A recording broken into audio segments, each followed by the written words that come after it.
Ayan, double check. Napakaganda ni Beyonce. Marami nagsasabi bakit ganyan daw yung suot ni Beyonce. Ano naman po yung masama sa suot ni Beyonce? Nasa beach po, at saka, tingnan nyo naman po, gumaganda po siya, no? Kita din po natin na napaka-supportive ni Kalingap Edu sa kanya. Habang tumatagal, no, kapag tititigan mo si Beyonce, may similarity po sila ni Kalingap Edu. At abang po tayo sa update ni Kalingap Rob, sa kanilang love story, charot.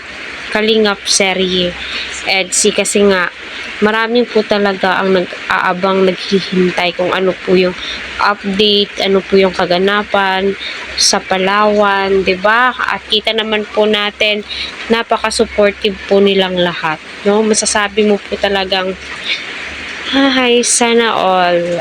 Mapapasana all ka na lamang po talaga. At very compatible po talaga silang dalawa.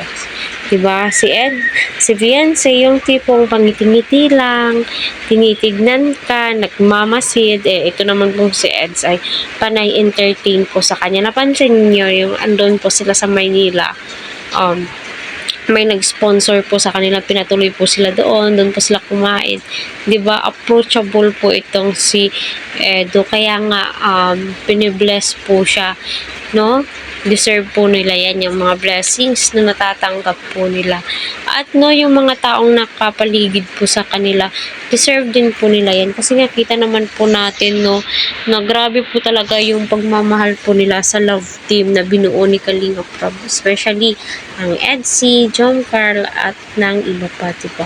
Kaya suportahan lamang po natin, wag po tayong panghinaan ng loob. Magbigay po tayo ng mga positive advices patungkol po sa kanila. At ang masasabi ko, sa suot ni Beyonce, my God, bagay na bagay nga po sa kanya. Masasabi mo po talaga, ay wow, sana all na lang po, 'di ba?